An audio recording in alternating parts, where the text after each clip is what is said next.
Good morning. My name is Kiara McGuire, and today I will be talking about Dr. Theodore Seuss Geisel, also known as Dr. Seuss.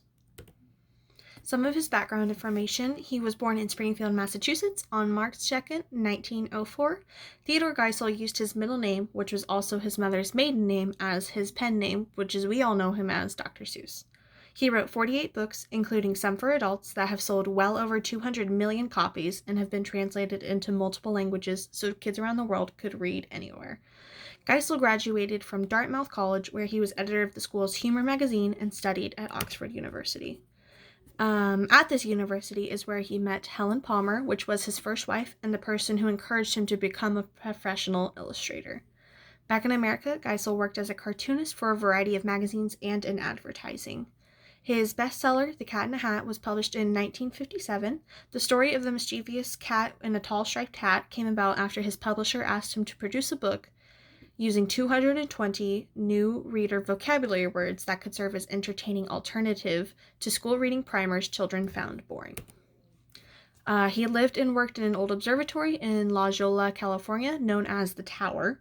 And in 1990, Geisel published a book for adults titled Oh, the Places You'll Go that became a hugely popular graduation gift for high school and college students.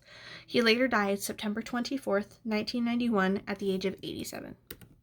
Some of his contributions: each story represents a specific time in our world of drastic political change or history. Although he published countless books for kids and political cartoons, he established a renowned foundation for children education. He also taught children how the world was shaped and what we can do as people that inhabit this earth. Dr. Seuss taught us to tell our children about the injustices that encroach in our world and the importance to take care of the environment. To the left of this slide, you'll see a political cartoon that Dr. Seuss drew himself during World War II about Hitler. Some significance: he churned out more than 60 books. Many were award winners, and all were models of craft, fusing a unique voice and artistic style. They have enthralled children and their parents for more than 75 years. I think that the key to Dr. Seuss's enduring appeal lies in the spirit of playfulness that permeates his work, said Jen Robinson. He encourages children and adults to look at the world in different ways, whether this means upside down, from the top of a tree, or from inside a tiny speck. On slide 7, you will see my YouTube link. You can watch that after this video.